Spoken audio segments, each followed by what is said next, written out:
So when I said it out loud, like that's an automatic category two consequence. And so how long were you here in Mexico at this facility? Same thing between like 6 months, 7 months, 9 months, somewhere around there. I never made it past level two. I remember I did good for a little bit of time, and then one day we had to sit on the ground. We have this time during the day where we watch videos for like Discovery Channel videos and History Channel videos. We were watching something about D-Day in American history, and these ships came into harbor on February 14th, and February 14th is my birthday. Me being a kid, I was like, "Oh, that's my Valentine's Day. Valentine's Day." Yeah, and I said it out loud. So when I said it out loud, like that's an automatic category two consequence. You cannot talk without permission and say anything.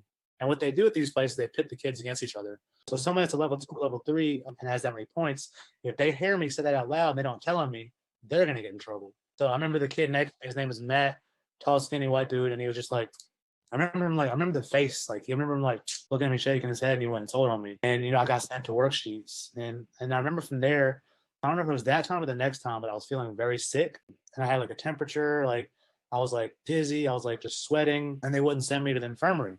I was like, please, can you send me to the infirmary? Like, I don't feel good, like I feel off, like I feel hot, and so I was like crying. I was like sitting in my chair, like trying to write these like pages back to back, and I was like crying, and I was looking at the dorm father, which is what you call the people like in charge of you, a dorm father, and finally picked up his radio. And he went to radio, admin, because I was like, oh my gosh, like finally I'm gonna get to go like feel a fan or AC, like get taken care of, get some medicine, something. And suddenly, like I remember sitting there and just feeling my body go like totally lightless, like no weight at all, light.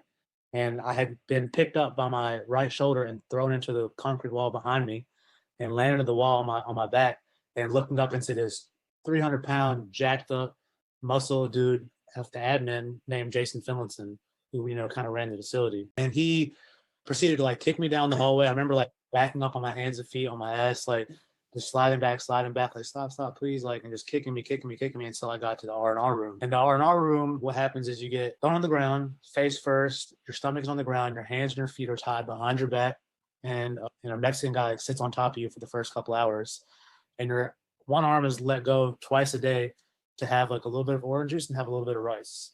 And you stay there. Honestly, it felt like a week to me, but it was more like, I think that they usually do like 2 to 3 days.